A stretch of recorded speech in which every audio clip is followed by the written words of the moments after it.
देखी अब चेंज हो गल बा, सब कुछ चेंज हो गल बा। लड़की लोग काम नहीं के कल जा है ना, वही के देखते हुए हमें गाना गईनी हो निगम जी के लिखल कि नया बने कोनिया पिसे के देला धनिया तो तनी ना जाला उजाला सर कि चाय ना बनाइबे बोला मुआ कि चाय पत्ती चावला हम चाय ना बनावे से बढ़िया बाकी है ये फाक लो आराम से रहो का तरी खाली मुखड़े रही बिसाल पे कि नया बने कोनिया पिसे के देला धनिया तो तनी ना जाला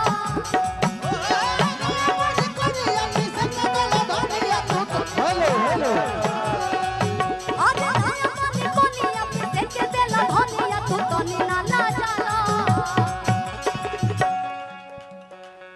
एगो हिनकर डिजाइन अलगे बा चांदनी जी की, चांदनी जी नाम ना, चांदनी जी का अलग छाप है और चांदनी सब लोग गौर करत हुई। सही बात बा कि ना, है ना?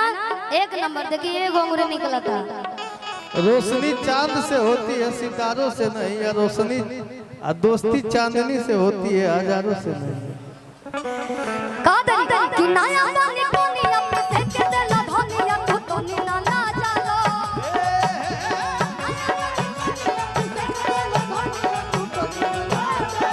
कि चाय ना बनाइबे बोला मम्मा हो चाय पत्ती चावला हो चाय ना बनाइबे बोला मम्मा हो चाय पत्ती चावला।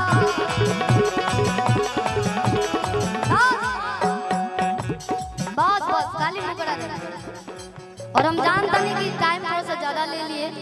एक गाना और ही रही संजीव भैया के फरमाइश आई और हमरा हाथ की इशारा लगी गाना गा ली कितना हा ना बातें तनिको ला